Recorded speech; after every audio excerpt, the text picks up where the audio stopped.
today I've got lovely Chloe Nitch with me. She's studying, you're studying, right? Studying? I am studying. Yes. Studying to be a radiographer. Today, this is for all the young teens and youth members that would like to pursue radiographer or any related careers. Hi there, how are you? I'm fine, thanks, and you? I'm fine, thank you. So, tell us, what is the difference between a radiographer and radiologist? A radiologist is our doctors, actually. They study for about 7 years. Wow. And radiographers only study for 3 years, and then we do community service.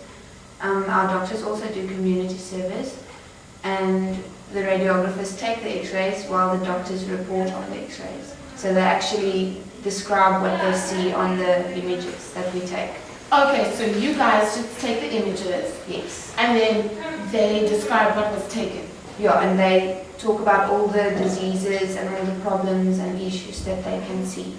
So do you guys study to know what's the difference between an infected image with a disease or something and a healthy one? We can see that, but because of patient confidentiality and that, we're not allowed to tell the patients anything about it.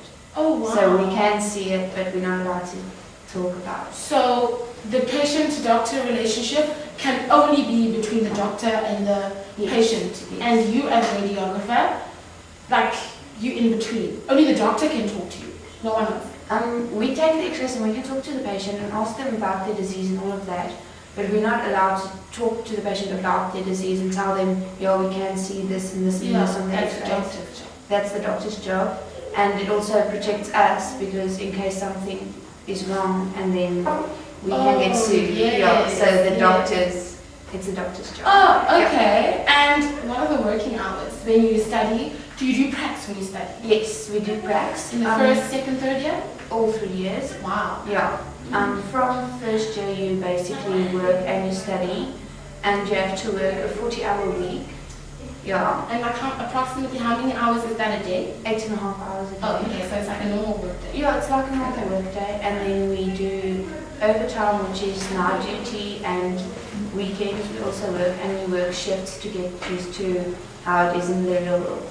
Oh wow, so you guys caught that. You study it and you do get paid. You do get paid while you study because it's considered as work. Okay, sounds pretty interesting. And what qualifications and subjects would you need to pursue radiography as a career? It's changed a lot since I started studying. You need mathematics, and you need biology and science, and you need, I think, between 3 and 4 points for everything. You do work with the point systems now, hey? We do work with the point systems now, hey? Okay, yes you do. Yeah, you need 3 or 4 points for everything. So you need maths, bio and science. Science, yes. And before was that different? You needed mathematics or mathematics literacy, but you needed an A for mathematics literacy, and you had to have bio or science, either or. You didn't need both, now you do need both. And would you say it's a career, whether you do the specialty radiologist or the one you're doing radiography, do you think it's one of those careers where you need to be passionate about it in order to enjoy it or actually be able to stand it on a daily basis? You need to be passionate about everything, I think. And you can specialize in radiography itself, like you can go into ultrasound, like where they scan for the babies and that. You can specialize further on. You don't need just a diploma. You can also get a grade and all of that. But you do need to be passionate about it, and you do need to love what you do, else you won't be able to stand what you do. And do you love what you do? I do love what I do. But isn't it like a bit disturbing sometimes? I'm sure you guys get a whole lot of different scenarios where someone broke something or something happened and then you have to do the x-ray? Yeah, it sometimes is disturbing, but I think you get used to everything sooner or later. Wow, one tough lady. And you guys, do you do scans as well? Yeah. Okay, so now I'm going to give you a basic scenario. Say I have cancer, right? Yes. How would you guys detect that? Since you do study how to see a cancerous situation and one that isn't. Yes. How would you explain that? Well, first of all, it depends on where you have cancer. If it's like in one of your bones, we can pick it up with a normal x-ray. Otherwise, if it's in your kidneys or anything like that, we can do an ultrasound scan, but you also specialize for ultrasound, so everything all the scans that we do, the people are specialized for. Wow. Or like breast cancer, we do mammograms, which is x-rays of the breast basically. And we can do MRI scans, which is very highly diagnostic images. We use a magnet to basically get the images, and then we can do CAT scanning, which is like radiation to get the images. Wow, so it's not just basic, like every level or everything you do has to be specialized. Yes, you have to be specialized to do all of those things. Oh, okay. So like, okay, you mentioned a mammogram. Yes. Explain a bit how that works. Mammogram is basically like taking x-rays of soft tissue and not just like bone to see calcifications and any other cancerous objects in the breasts. Mm-hmm. You use a very low radiation dose so that you can see more grey scales. I don't know if I'm explaining it nicely. Like I have an idea, but I wouldn't say I would be able to see on the thing. Like obviously, because you need to study to see all this. Yes. It takes a lot of time to actually get your eye into radiography. But yeah, it's like even when I've been for a scan before. Like when she told me, but it was for my breast, you see. And when she did that, she was like, no, it's clean. I'm like, how would you have noticed if it's not? Because it's all dark. And even when I see baby ultrasounds, it's like, what? How do you see all those things, you see? Yeah. You have to, your eye will adjust with time as you get used to everything. Oh, okay. How long did yours take? Like, how long did you take to be able to detect the differences? Like with x-rays, it took me a few weeks to see that there's an obvious fracture, which you can pick up like immediately now. Mm-hmm. But with things like ultrasound and that, I'm still struggling a little bit to understand which is which, because it all is just grey to me. And do you think, well, obviously you'll be able to do that when you finish studying, right? Mm-hmm. Like after the 3 years. Yeah. So I want to know now, is the mammogram a special machine? Yeah, we use a special machine for the mammograms, and we take 2 x-rays of each breast from different angles, because an x-ray is only a 2-dimensional picture of your body, and we need a 3-dimensional picture because we are 3D. Oh, because we're not just flat. So it's quite a lot. Yeah, and it is a very round object. Yeah. So are there any pains when you do that? Pains? Yeah, like do they press anything? Do they do anything? Yeah, they compress the breast to get optimum detail of the breast tissue, obviously, and that's a bit uncomfortable for the patient. So it does hurt? I think it does. I've never had one. Oh, okay. But I'm sure it does hurt a little bit. Okay, so you guys work pretty closely with the radiologist as well? Yes. And with cancer, do you take part in the process of treating cancer as a radiographer? We do, but not at St. George's Hospital that much anymore.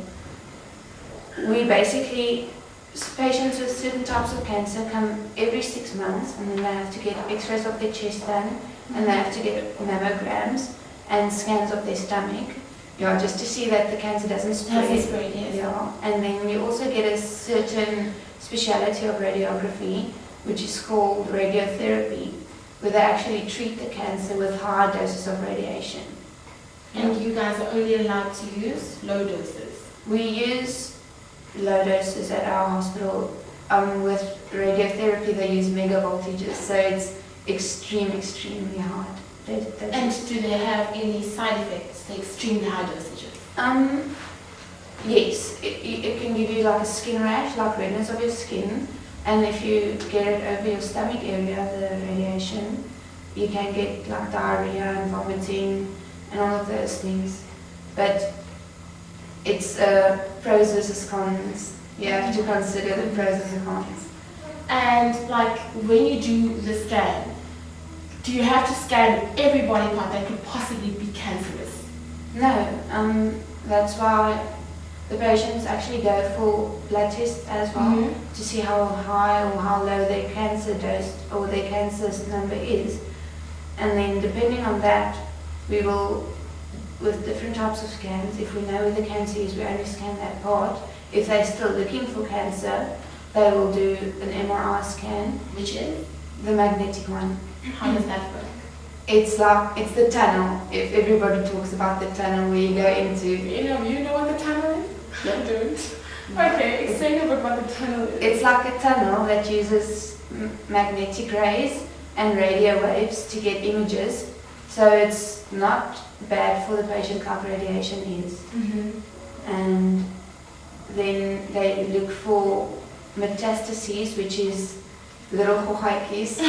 That's how the cancer spreads. And then they look for that with the MRI scan. And if they can find that, then obviously they'll monitor the growth and the spread of the cancer.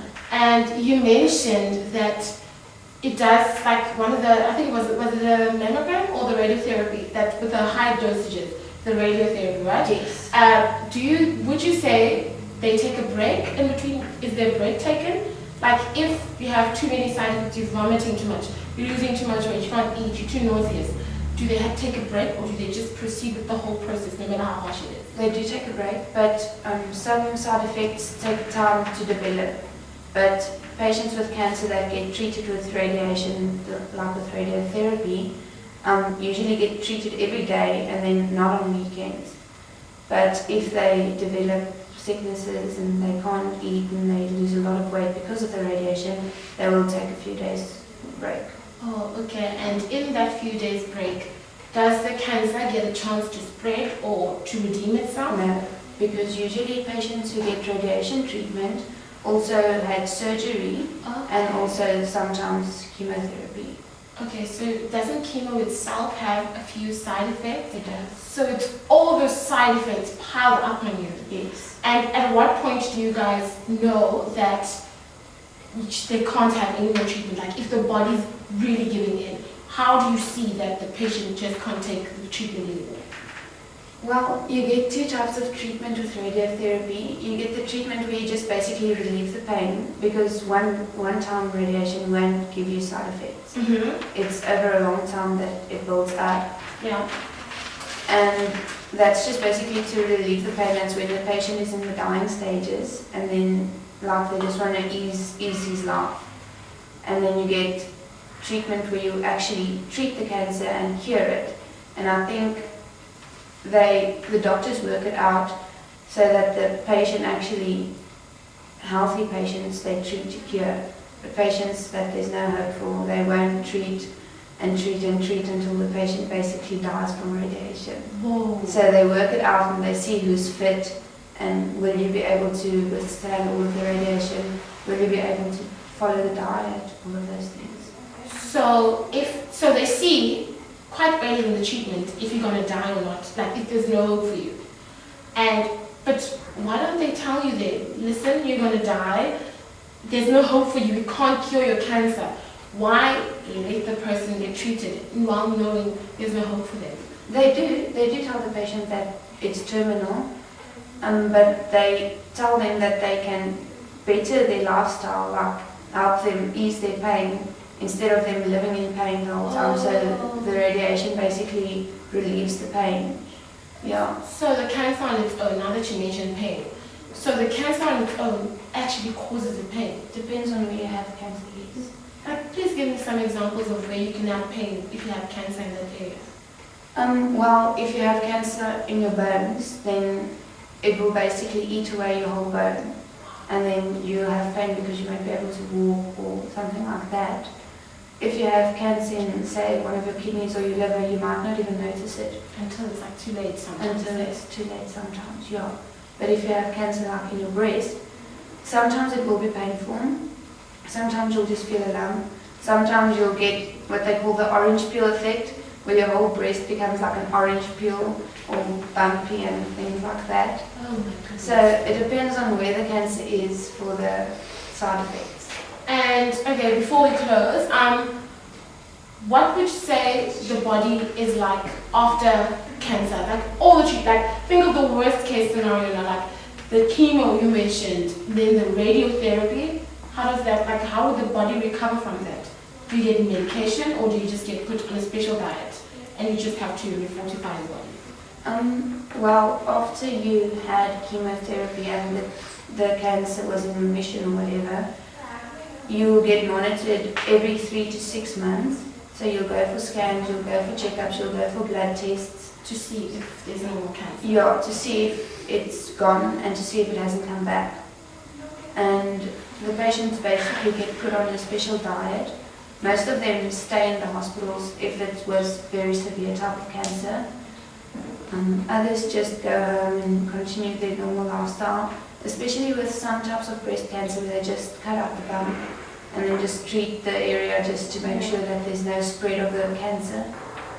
And mostly the patients just get put on a diet, just get monitored, checked up on a lot.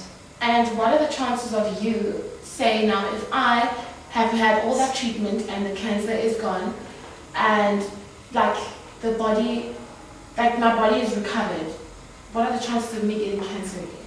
Very high. Depends on what type of cancer you had and your family history, but mostly they say it takes 6 years for a person who had cancer. It takes 6 years to say that he's cured from cancer. They just say cancer is in remission because it can just come back again, and the chances are highly likely. Well, guys, you heard it for yourself. That was Chloe Nix and her practice. She's studying now. She's studying to become a radiographer, as you collected. And you're based in St. George's, right? Yes, I'm based in And that's where you'll find her. So she seems very nice. I like nice people who practice medicine. Anyway, thank you guys. Catch us on www.youngangamplifiedtrb.com. Thank you very much.